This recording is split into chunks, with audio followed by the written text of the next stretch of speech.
Assalamualaikum warahmatullahi wabarakatuh.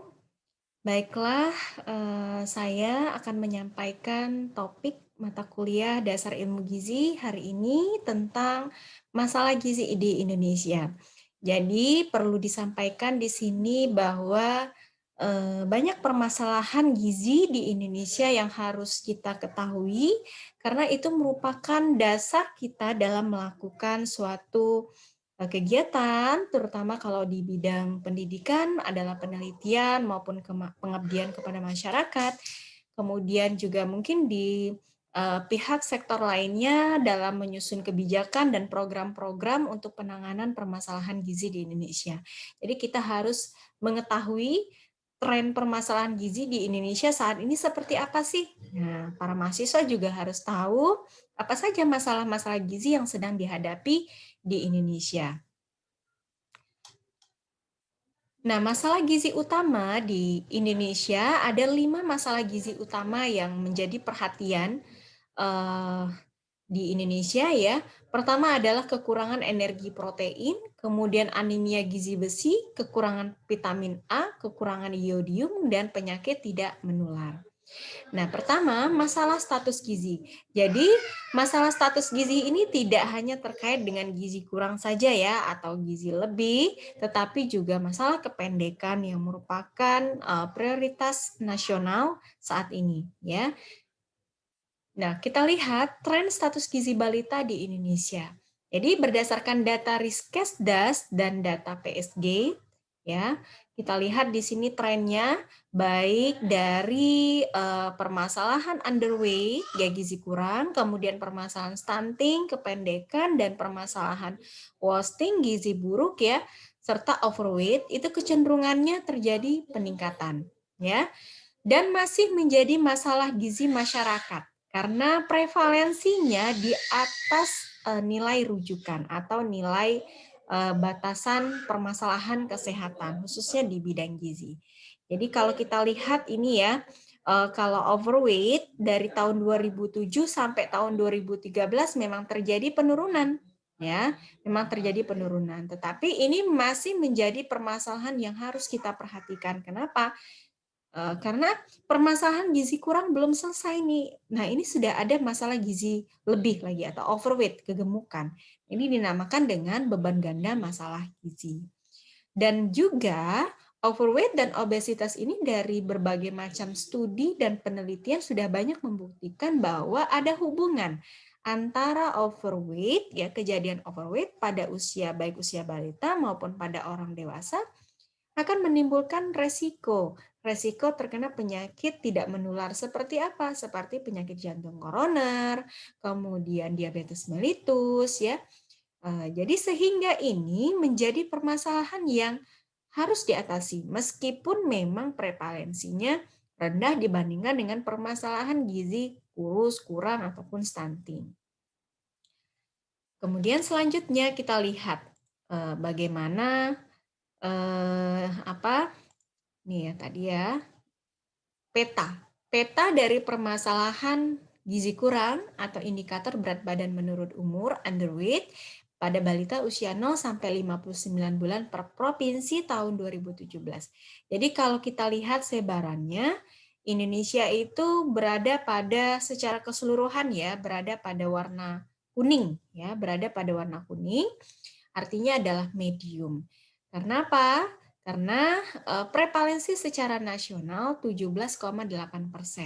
Jadi kalau menurut batasan kategori permasalahan gizi, kalau underweight itu di atas 10 sampai 19% itu masih dikatakan masalah gizi medium.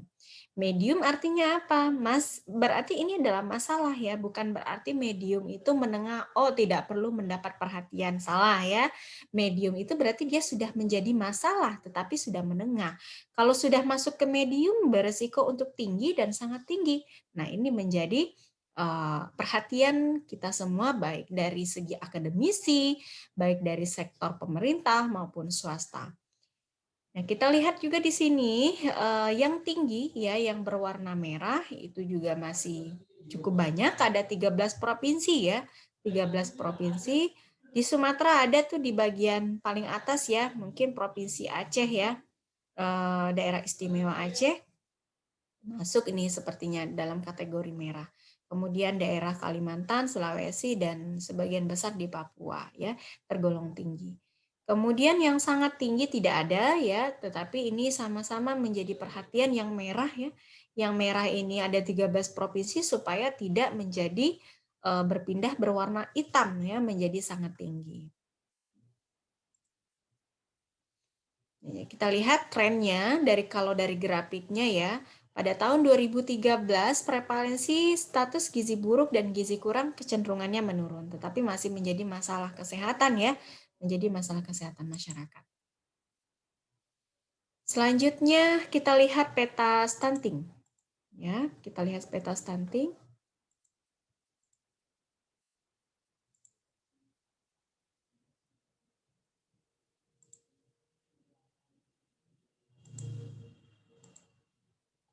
Kita lihat peta stunting.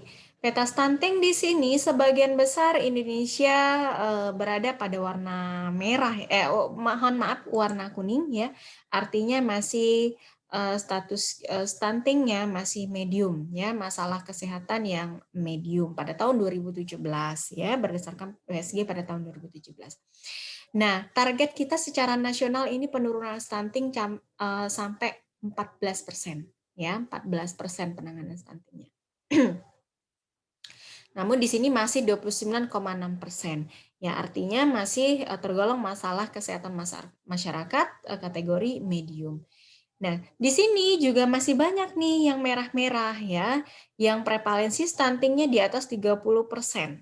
Seperti kelihatan ya, kalau dari peta dari provinsi daerah mana ya, Sulawesi, Kalimantan, Papua, hampir semuanya nih ya.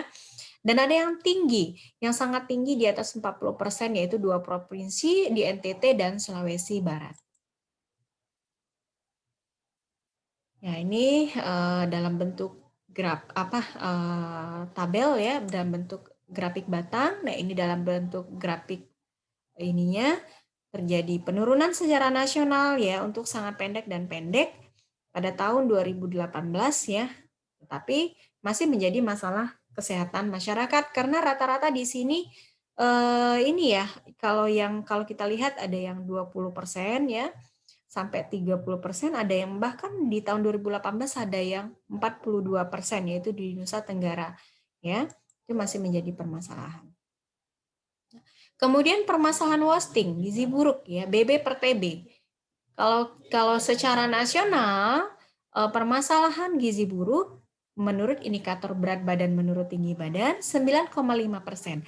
Nah, 9,5% ini berada pada posisi buruk ya. Buruk karena apa? Karena prevalensinya 5 sampai 9%. Ya, masih ada juga yang merah ya, yang merah serius artinya ada 17 provinsi dan kritis. Dan kritis di sini ada di 3 provinsi yaitu di NTT, Maluku, dan Papua Barat. Kemudian kita lihat bagaimana prevalensi overweight atau kegemukan. Sini kita lihat prevalensi kegemukan pada usia 0 sampai 59 bulan, prevalensinya sebesar 4,6%. Artinya apa? Kalau kita lihat artinya adalah berwarna hijau ya, ditoleransi. Ditoleransi di sini bukan berarti bisa diabaikan masalahnya ya. Karena kalau overweight-nya tidak dikendalikan atau tidak diberikan asuhan gizi supaya dia menjadi gizi normal, gizi baik ya, maka akan berisiko nanti menjadi kegemukan di usia anak usia sekolah, usia remaja, usia dewasa, sehingga berdampak tadi terhadap penyakit yang seperti jantung koroner, hipertensi, diabetes, ya, karena obesitas yang tidak terkontrol. Nah, meskipun prevalensinya sedikit dikatakan dengan ditoleransi, tapi ini menjadi tetap permasalahan. Karena seperti yang saya sampaikan di awal bahwa permasalahan gizi kita tuh tidak hanya terlepas pada gizi kurang saja. Sekarang sudah malah sekarang udah triple burden malnutrition ya, 3 beban ganda masalah gizi. Nah, kalau kita beranjak gizi kurang dan gizi lebih itu namanya beban ganda masalah gizi atau double burden malnutrition. Ya, masalah gizi kurang belum selesai nih, masih banyak nih balita yang mengalami gizi kurang, gizi buruk, kependekan. Sementara sudah ada nih permasalahan gizi overweight atau kegemukan, ya, itu yang dinamakan dengan double burden malnutrition. Kita lihat ya trennya pada tahun 2018 ya 8%, ini untuk tahun 2018 ya 8% prevalensinya. Nah, kita lihat tadi sudah ada ya tinggi badan berkerumun, kependekan ya. Jadi dampak stunting atau kependekan bagi individu dan negara itu sangat kompleks ya. Jadi gizi itu tidak hanya berfokus kepada secara mikro saja, tetapi juga secara makro ada dampaknya. Ternyata stunting dapat menghambat pembangunan dan peluang menjadi negara maju. Kenapa? Coba kita lihat ya. Dampak bagi individu tentunya anak yang mengalami stunting atau kependekan, tentunya dia adalah gagal tumbuh ya, gagal tumbuh, kemudian gagal kembang apa? Perkembangannya terganggu ya, seperti gangguan kognitifnya, lambat menyerap pelajaran ya. Kemudian gangguan metabolisme, potensi untuk terkena penyakit tidak menular itu lebih tinggi kepada anak yang stunting dibandingkan dengan anak yang tidak stunting. Stunting ini diakibatkan oleh masalah gizi masa lalu ya. Masalah gizi masa lalu ini maksudnya adalah stunting ini ada kaitannya dengan permasalahan gizi masa lalu pada 1000 hari pertama kehidupan. 1000 hari pertama kehidupan itu dimulai dari masa prakonsepsi, masa fertility, kehamilan ya, kemudian sampai dilahirkan sampai usia 2 tahun. Jadi ada peran ibu, gizi pada masa ibu hamil terhadap kejadian stunting ini.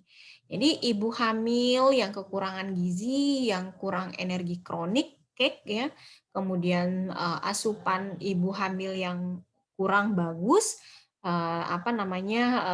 defisit energi, defisit protein, kemudian kekurangan zat gizi mikro, mineral seperti Fe, ya, kemudian vitamin, sehingga menyebabkan pertumbuhan dan perkembangan janinnya tidak optimal.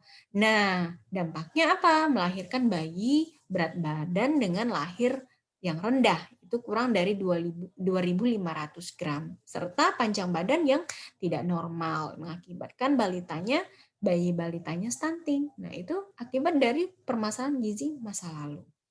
Nah, penyebab multidimensi pada balita stunting ya ada mengakibatkan penurunan kecerdasan, kerentanan terhadap penyakit ya. Jadi kalau kita lihat anak Indonesia itu berada di urutan 64 terendah dari 65. Ini artinya apa? Anak Indonesia banyak yang stunting gitu ya, karena ada kaitannya stunting dengan kecerdasan. Kemudian juga menghambat pertumbuhan ekonomi dan produktivitas pasar kerja. Jadi setelah diteliti ya, banyak kajian ilmiah, penelitian membuktikan bahwa ada hubungan ya balita yang stunting dengan IQ ya, dengan kecerdasan. Kecerdasan anak yang tidak stunting atau yang normal tinggi badannya dibandingkan dengan yang stunting atau yang pendek itu lebih bagus, nilai IQ-nya itu lebih tinggi dibandingkan dengan yang pendek. Nah, kalau kecerdasannya rendah maka tentu ada hubungannya dengan kualitas pekerjaan yang ia miliki, kemudian juga penghasilan yang ia peroleh, sehingga ada dampaknya terhadap pertumbuhan ekonomi dan produktivitas pasar kerja. Ya. Kemudian hal inilah dikatakan dapat menghambat pembangunan dan peluang menjadi negara maju. Jadi stunting sangat berperan ya dalam pembangunan. Bukan stunting yang berperan ya, maksudnya dalam pencegahan stunting itu penting karena akan dampaknya sangat besar bagi negara. Ya. Kemudian proporsi kekurangan energi kronik pada wanita usia subur menurut provinsi. Nah, tadi saya singgung sedikit bahwa stunting itu akibat dari permasalahan gizi masa lalu. Salah satunya adalah pada ibu hamil. Nah, di sini proporsi wanita hamil di Indonesia itu lebih besar dibandingkan yang tidak hamil. Nah, berarti Kita dapat melakukan perubahan ya, dapat melakukan perubahan pada, 1000 hari pertama kehidupan melalui ibu hamil. Jadi stunting dapat ditekan juga, pada masa 1000 hari pertama kehidupan dengan mengintervensi ibu hamilnya, supaya ibu hamilnya itu menyiapkan, bayi yang dilahirkan itu sehat, tumbuh kembangnya optimal, ya. Ini proporsi kekurangan energi kronis ya, cake ya. Cake ini ditandai dengan lingkar lengan atas ya, lila, lingkar lengan atas yang kurang dari 23,5 ya. Jika lilanya kurang dari 23,5 maka ibu hamil tersebut atau wanita usia subur tersebut beresiko kekurangan energi kronis atau cake. Kita lihat ya di sini trennya ya. Dari tahun 2007 sampai tahun 2018 yang warna merah ya, kekurangan energi kronis ya itu lebih banyak pada ibu hamil dibandingkan dengan yang tidak hamil.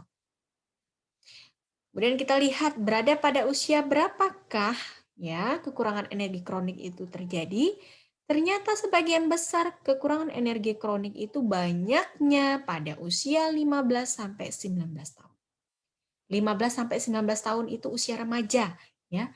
Jadi remaja itu banyak yang sudah hamil. Artinya apa? Remaja merupakan investasi yang besar terhadap penurunan permasalahan gizi. Sudah sesuai ya sama visi prodi ilmu gizi kita ya, Stikba ya. Nah, prodi gizi itu satu-satunya yang mempunyai visi keunggulannya ke arah remaja. Karena apa? Karena kita para tim perumus di prodi ilmu gizi Stikba Jambi menganggap bahwa memang remaja itu merupakan investasi yang sangat penting ya, selain ibu hamil atau di program 1000 hari pertama kehidupan. Nah, remaja itu kenapa menjadi investasi yang sangat besar? Pertama, remaja itu lebih mudah menerima informasi, lebih mudah diberikan edukasi, ya. Jadi kalau remaja sudah diedukasi, maka pengetahuannya jika sering diberikan, maka dia akan lama-kelamaan menjadi suatu kebiasaan. Nah, ini yang kita harapkan. Kita memberikan edukasi tentang gizi, pengetahuan tentang gizi, ya, pengetahuan tentang kesiapan kehamilan bagaimana, kemudian juga bagaimana untuk pola asuh gizi baik pada ibu hamil kalau dia nanti akan menjadi seorang ibu hamil ya.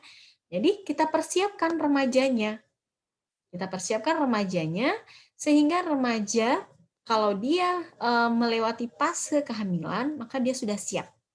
Jadi kekurangan energi kronik ini dapat ditekan. Kalau ibu hamilnya tidak cake, maka bayi yang dilahirkan sebagian besar akan sehat, gitu ya, baik dari status gizinya, pertumbuhan maupun perkembangannya.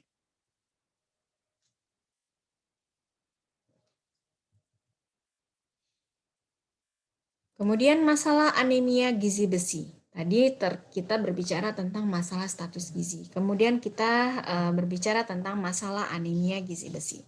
Nah, anemia gizi besi, kalau kita berbicara anemia tentu tidak ada tentu kaitannya adalah dengan kadar hemoglobin ya.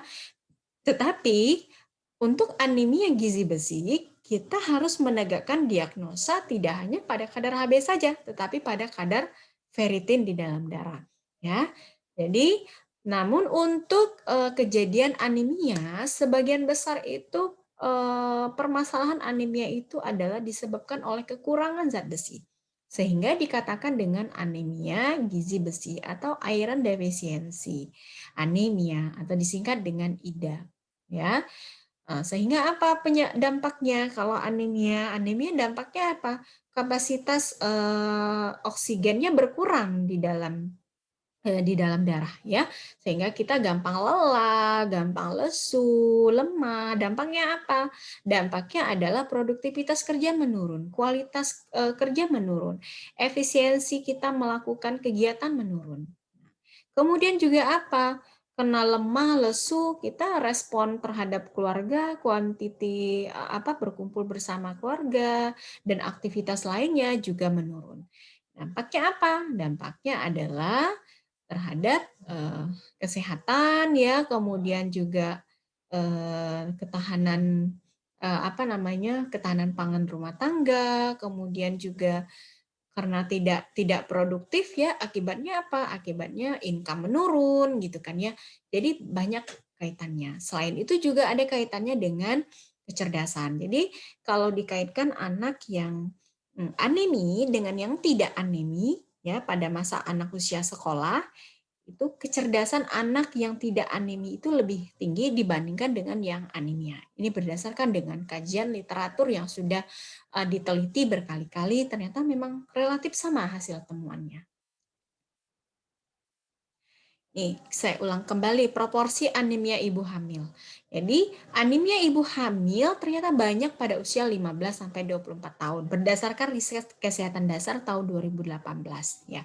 Jadi, kita tekankan di sini bahwa remaja menjadi peluang yang sangat besar dalam penurunan permasalahan gizi.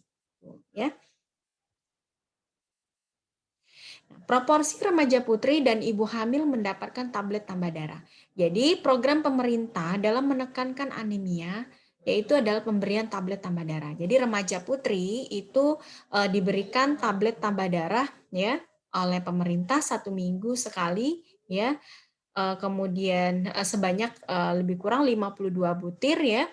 Kemudian kalau ibu hamil itu 90 butir diberikan oleh pemerintah untuk menekan terjadinya anemia gizi besi. Jadi tablet tambah darah itu isinya komponennya adalah zat besi ya. Remaja putri yang mendapat TTD secara nasional ada 76,2%. Ya, rata-rata yang di sekolah ya yang menerima itu. Nah, yang menerima belum tentu mengkonsumsi. Nah, ini permasalahannya. Ya. Permasalahannya adalah sudah diberikan tabletnya tetapi tidak diminum. Anjuran pemerintah untuk mencegah anemia, remaja putri itu harus mengkonsumsi 52 butir setidaknya dalam 1 tahun. Ya, 52 butir.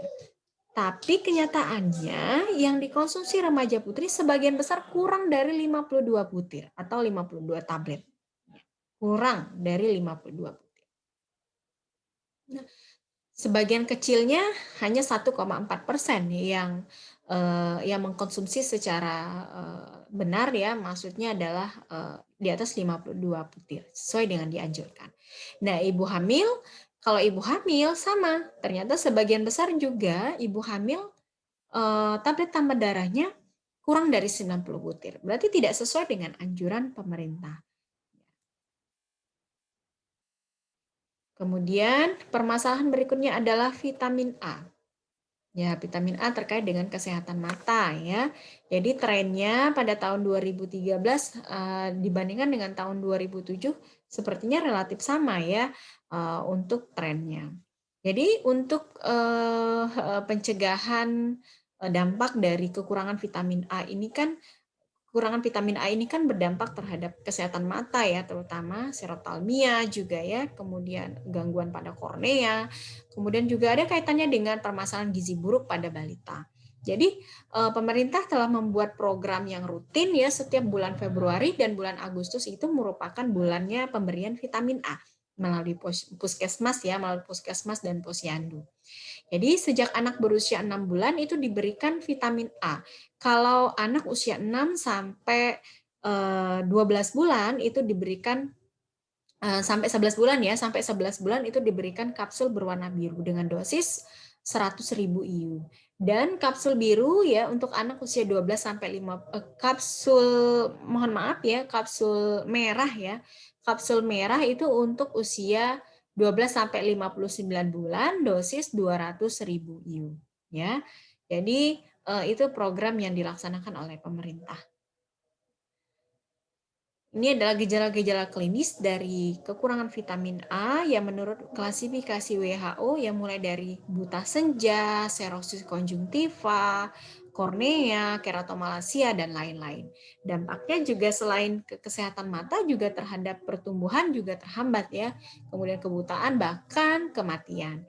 Nah, untuk strategi pencegahan dan penanggulangannya selain dengan diberikan kapsul vitamin A, kita kalau pemberian kapsul, begitu juga untuk yang tablet tambah darah ya, bukan merupakan single program. Jadi bukan hanya program satu-satunya. Maksudnya di sini adalah pemberian kapsul vitamin A dan program pemberian tablet tambah darah harus diiringi dengan food based intervention, ya, intervensi berbasis makanan.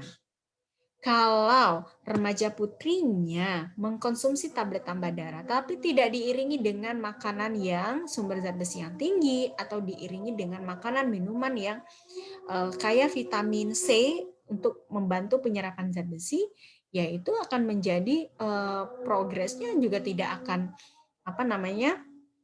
tidak begitu signifikan, ya.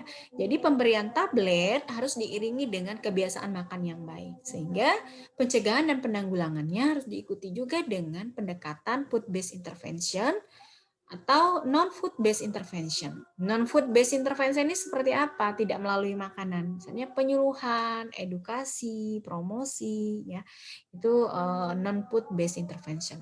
Kemudian kalau khusus untuk vitamin A, ada fortifikasi vitamin A, ya, misalnya pada minyak. Kalau Fe bisa difortifikasi, ya, zat besi pada tepung terigu. Nah, jadi program pemberian tablet, baik itu tablet Fe dan vitamin A, sejogjanya, ya, harus dibarengi dengan kegiatan program yang berbasis food intervention ataupun non-food intervention. Ini cakupan kapsul vitamin A yang diterima anak usia 6-59 dalam 12 bulan terakhir menurut provinsi pada tahun 2018, ya. Nah, untuk ini, ya, yang tidak pernah mendapatkan itu yang berwarna kuning sebesar 17,6%, ya. Sesuai standar 53,5%. Jadi sebagian besar di provinsi di seluruh Indonesia itu sudah sesuai standarnya dalam pemberian vitamin A. Kemudian permasalahan iodium. Nah, permasalahan iodium ini menjadi permasalahan juga di masyarakat, ya. Trennya 2007 ke 2013, ya, kalau kita lihat ini meningkat, ya. Ternyata rumah tangga yang mengkonsumsi garam dengan kandungan cukup iodium di Indonesia ini masih sangat rendah ternyata, ya. Masih relatif rendah. Nah, tapi di sini kecenderungan yang mengkonsumsi sudah semakin tinggi, ya. Kalau tahun 2013, kalau kita bandingkan dengan 2007 dengan 2013 sudah meningkat, ya. Jadi saya koreksi bahwa di sini yang berwarna hijau itu tahun 2007 62,3% dan yang berwarna merah itu tahun 2013 77,1%. Jadi mohon maaf saya ralat tadi perkataan saya bahwa kecenderungan rumah tangga yang mengkonsumsi garam cukup iodium di Indonesia meningkat, ya, dari tahun 2007 ke 2013 meningkat. Nah, tetapi kalau kita perhatikan masih ada yang di bawah 60%, ya, Bang. Di sekitar 50% lah, ya, yang yang tidak cukup iodium. Ya. Jadi apa? Perlu upaya petugas kesehatan untuk memastikan garam yang dikonsumsi oleh masyarakat ini adalah garam yang beriodium. Caranya bagaimana? Kita uji tes, ya, tes iodin, ya, dengan meneteskan tes iodin ke garam dapur yang digunakan oleh masyarakat. Kemudian kita lihat warnanya, kita bandingkan. Kalau warnanya ungu pekat berarti dia iodiumnya cukup, ya, banyak gitu, ya. Kalau dia semakin tidak berwarna atau putih berarti dia tidak punya iodium.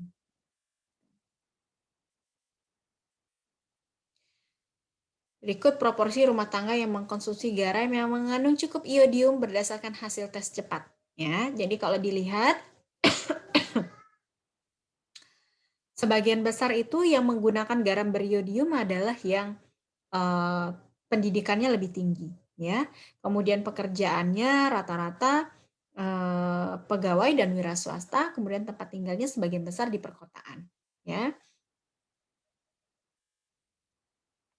Nih, kecenderungan proporsi kadar iodium dalam garam rumah tangga. Jadi kadar iodium pada tahun 2007 sebagian besar berada pada kurang, kurang. Nah, 2013 juga masih kurang, ya, tetapi persentasenya sudah menurun, ya. yang tidak beriodium sudah menurun ya, sudah ada yang cukup iodium gitu ya kalau dibandingkan dengan tahun 2007. Nah, apa dampak dari GAKI, gangguan akibat kekurangan iodium, itu pembesaran kelenjar gondok, kemudian penurunan tingkat kecerdasan yang dimulai pada masa janin hingga dewasa. Jadi kalau ibu hamil jangan sampai kekurangan iodium ya, karena dampaknya sangat besar. Ternyata bayi atau anak yang kekurangan iodium memiliki IQ yang rendah 10 sampai 15 poin. Jadi kalau temannya IQ-nya 150, dia 15 lebih kurang ya dibandingkan dengan teman yang tidak terkena tidak kurang iodium ya. Jadi itu berdasarkan riset dari World Bank ya tahun 2006, dampaknya sangat besar ya terhadap penurunan IQ 10 sampai 15 poin. Permasalahan berikutnya, ini adalah permasalahan yang triple burden tadi. Jadi masalah gizi kurang, gizi buruk, terus kegemukan, terus masalah gizi kekurangan mineral seperti vitamin dan mineral, anemia, kemudian ada masalah penyakit tidak menular. Nah, penyakit tidak menular itu seperti apa? Seperti hipertensi, penyakit jantung koroner ya, diabetes mellitus ya. Itu penyakit yang tidak menular. Nah, kita lihat nih tren dari penyakit tidak menular. Tren dari penyakit tidak menular itu banyaknya terjadi pada perempuan. Ya, pada perempuan yang tinggal di pedesaan justru ya, bukan di perkotaan. Kenapa ya? Nah, ini menjadi suatu tanda tanya. Silakan nanti kalau punya kesempatan nanti pas pas penyusunan skripsi mungkin bisa dikaji apa sih perbedaannya pola makan di perkotaan dengan perdesaan. Kok bisa prevalensi hipertensinya tinggi di pedesaan ya dibandingkan dengan perkotaan. Kalau kita berasumsi orang kota yang banyak penyakit ya, tapi sekarang malah orang desa yang banyak penyakit. Kenapa?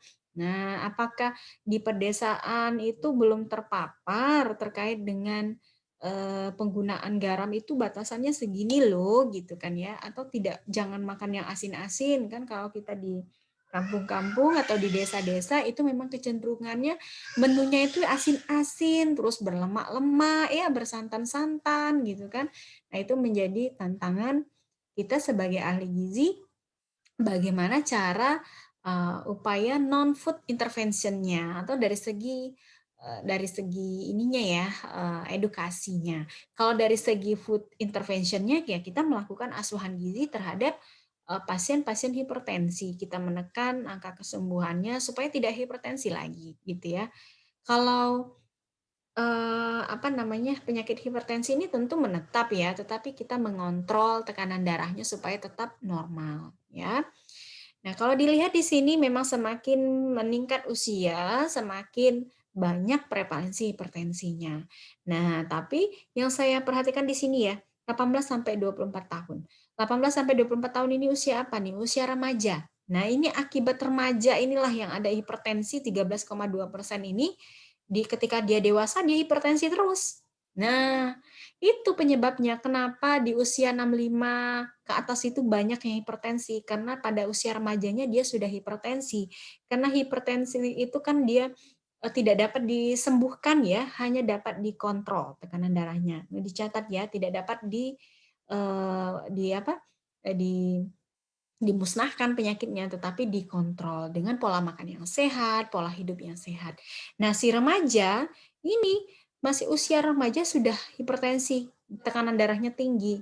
Jadi, kita harus berupaya mengedukasi baik dari segi food intervention maupun non food intervention dari sejak dini, dari sejak usia remaja. Ya. Kemudian prevalensi kanker berdasarkan diagnosis dokter ya. Di sini persentasenya sebagian besar berada pada pegawai negeri sipil ya, persentasenya. Kemudian dari segi pendidikannya dari yang tamat sarjana lah ya, D1, D2, D3 ataupun perguruan tinggi. Kemudian diabetes mellitus. Diabetes mellitus kalau kita lihat dari grafiknya, kecenderungannya Indonesia itu 2% ya, 2% secara nasional. Tahun 2013 yang berwarna biru, tahun 2018 berwarna kuning. Artinya apa? Artinya terjadi peningkatan ya kejadian penyakit diabetes mellitus. Nah, diabetes mellitus ini juga merupakan permasalahan gizi permasalahan kesehatan yang berkaitan dengan gizi ya, yang harus dikontrol ya. Bagaimana kebijakan penanganan masalah gizi? Oh, kita berbicara masalah gizi secara umum, terutama masalah gizi kurang, gizi lebih ya, kependekan. Itu masalahnya disebabkan oleh penyebab langsungnya adalah konsumsi zat gizi dan penyakit infeksi. Ini kerangka UNICEF ya, kerangka permasalahan gizi, faktor penyebabnya. Jadi kalau faktor penyebab langsungnya adalah konsumsi zat gizi dan infeksi penyakit. Di sini kalau kita lihat panahnya itu bolak-balik ya, maksudnya saling memanah. Jadi antara konsumsi zat gizi dengan penyakit infeksi itu saling memanah. Artinya apa? Artinya konsumsi zat gizi yang kurang ya, dampaknya apa? Dampaknya balitanya menjadi rentan gizi kurang, gizi buruk. Sehingga kalau dia gizi kurang, gizi buruk, dia rentan terkena penyakit infeksi. Misalnya terkena diare, ya, TB dan lain-lain. Nah, kebalikannya, kalau dia terkena penyakit infeksi, seperti TB ya, misalnya ya, maka selera makannya menurun. Kalau selera makannya menurun, tentu dampak terhadap status gizinya juga kurang ya. Jadi ada kaitannya antara konsumsi zat gizi dan penyakit infeksi itu saling berkaitan satu sama lainnya. Ya. Pilar penanganan stunting, karena kita berbicara permasalahan gizi secara nasional adalah stunting, kependekan yang masih menjadi program skala nasional ya. Nah, untuk penanganan stunting, kita ada yang dinamakan dengan intervensi gizi spesifik dan intervensi gizi sensitif. Intervensi gizi spesifik ini apa? Spesifik itu yang langsung kepada sasaran, ya, terutama pada sektor kesehatan dan menekankan pada 1000 hari pertama kehidupan. Misalnya pemberian PMT, ya, pemberian PMT, kemudian atau PMBA, pemberian makanan bayi dan balita pada anak ya. Kemudian juga MPASI yang baik, kemudian suplementasi, kemudian pemberian vitamin A, ya yang spesifik kepada sasaran. Nah, intervensi gizi spesifik. Sementara intervensi gizi sensitif itu ya seperti kebijakan nasional, ya, kemudian juga jaminan kesehatan nasional, kemudian bantuan sosial, kemudian pendidikan, penyuluhan. Nah, itu intervensi gizi sensitif. Dan ternyata intervensi gizi sensitif ini menyumbang 70% loh, 70% dalam upaya penanganan stunting. Jadi peran di intervensi gizi sensitif dengan melibatkan lintas sektoral itu lebih besar peluangnya dibandingkan dengan intervensi gizi spesifik. Jadi kalau dikolaborasi tentu akan menjadi suatu intervensi yang sempurna ya dalam hal program. Sehingga tujuan pemerintah dalam penurunan stunting akan tercapai. Nah, ini dia contoh intervensi penurunan stunting ya, mulai dari promosi menyusui ya. Kalau pada ibu hamil mungkin pemberian tablet tambah darah untuk remaja putri ya, kemudian untuk calon pengantin dan ibu hamil ya. Kalau sekarang itu kan sudah ada program pemerintah itu di puskesmas itu bukan diwajibkan ya, dianjurkan bagi yang sudah siap ya. Sekarang rasanya sudah mulai ini ya, sudah mulai dipersiapkan semuanya mengadakan untuk imunisasi program CATEN ya, calon pengantin ya. Selain dari imunisasi calon pengantin, juga di sana asuhan atau konseling kepada calon pengantin untuk mempersiapkan dirinya sebelum pernikahan. Jadi calon pengantin itu harus diedukasi baik dari segi gizi, baik dari segi reproduksi, KIA, baik dari segi PTM, itu dia harus mendapatkan pengetahuan dulu. Jadi kalau dia belum diberikan konseling atau edukasi ya oleh petugas kesehatan, maka eee, persyaratan untuk pengajuan pendaftaran pernikahannya itu ditunda gitu ya. Jadi sekarang pemerintah sudah pro terhadap, gizi pada calon pengantin ya. Jadi ada berkas-berkasnya itu yang harus dilengkapi, salah satunya adalah sudah ke puskesmas gitu kan ya. Sudah ke puskesmas, imunisasi caten ya, kemudian juga konseling gizi dan lain-lain. Nah, itu pada usia 1000 HPK ya. Kemudian ada suplementasi vitamin A, kemudian juga ada STBM ya. STBM itu adalah apa, seperti tidak BAB sembarangan, kemudian mencuci tangan, personal hygiene ya. Jadi, apa namanya, saling terintegrasi programnya, baik kegiatan secara spesifik maupun secara sensitif. Nah, ini contoh yang dilakukan di Kabupaten Gorontalo ya. Dia melakukan program Pekan Sayang Ibu Anak PSIA. Jadi gerakannya apa aja, mulai dari PPKB, ketahanan pangan, rumah sakit, ya, camat, kades, kader posyandu, BP4K ya, pertanian gitu kan ya. Jadi melibatkan dari berbagai sektor, sektor kesehatan, pertanian, ya, pendidikan, ketahanan pangan, pemerintah. Jadi saling berkolaborasi. Jadi kegiatannya apa? Wisuda bagi balita yang telah mendapatkan imunisasi dasar lengkap. Nah, kan jadi semangat ya. Jadi ibu-ibu yang balitanya itu diimunisasi lengkap di wisuda ternyata ya. Kemudian pemberian tablet FE bagi remaja dan wanita usia subur, pemeriksaan ibu hamil dan anak, serta sweeping atau kunjungan ke rumah. Jadi ini program yang menarik ya, supaya meningkatkan partisipasi dari masyarakat. Nah, ini Omaba, ojek makanan balita di Kota Bandung. Ya, ini salah satu programnya ya. Jadi ojek makanan balita ini artinya adalah kita petugas gizi atau melalui kader di Posyandu menyiapkan makanan sehat untuk balita ya. Apa namanya? Jadi ibu-ibu balita bisa belanja atau free order gitu kan ya kepada masyarakat gitu. Program-program seperti ini yang memang butuh kreativitas ya untuk meningkatkan partisipasi masyarakat dalam menekankan angka kejadian permasalahan gizi. Nah, kemudian ada rumah pemulihan gizi.